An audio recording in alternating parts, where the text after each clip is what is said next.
Chandur railway येथील शिवसेनेतर्फे शहरातील बायपास रोडवर असलेल्या मोठ्या खड्ड्यांचे पूजन करून संबंधित विभागातील प्रशासनाचा शिवसेना शहर प्रमुख स्वप्नील मानकर यांच्या नेतृत्वात 19 सप्टेंबर रोजी तीव्र निषेध व्यक्त केला। तात्काळ खड्डे न बुजविल्यास आंदोलनाचा इशारा सुद्धा देण्यात आला। चांदूर रेल्वे शहरात वकील लाईनच्या रस्त्याने व पुढे वळणावर बायपास रोडवर तसेच पंप हाऊस जवळ मोठमोठे खड्डे पडले आहे। या रस्त्यावर ठिकठिकाणी पडलेल्या या खड्ड्यांमुळे अनेकांचे अपघात होण्याचे प्रमाण वाढले आहे। तसेच या खड्ड्यांमध्ये पाणी साचून घाणीचे साम्राज्य सुद्धा पसरत आहे। त्यामुळे संबंधित विभागाचे लक्ष वेधण्यासाठी शिवसेनेतर्फे या खड्ड्यांचे पूजन करून आंदोलन करण्यात आले। यावेळी निषेध सुद्धा व्यक्त करण्यात आला।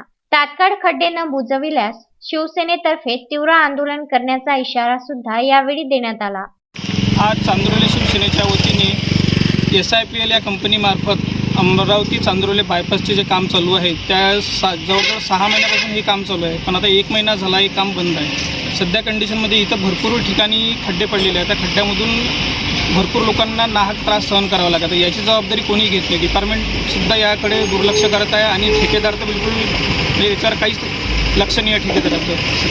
इथून जवळजवळ 2 ते 3 ॲक्सिडेंट झालेले आहेत। याचबरोबर स्मशानभूमीजवळ सुद्धा खड्डे पडलेले आहेत। त्याच्या त्या रोडवर नगरपालिका काही करत नाही आहे, ना PIC ऑफिस करत आहे, ना ठेकेदार याकडे लक्ष देत आहे। या कारणाने आज आम्ही चांदुर्ले शिवसेना शहराच्या वतीने गड्ड्याचे पूजन करून प्रतिकात्मक निषेध नोंदवलेला आहे। या आंदोलनामध्ये शिवसेना शहर प्रमुख स्वप्नील मानकर, किशोर यादव, प्रणव बोके, रोशन खंडार, मुकेश मेश्राम, संदीप जरे, सारंग भोंडे, अमोल गजभिये, शुभम देशमुख, अनुज पोलाड आदी सहभागी झाले होते।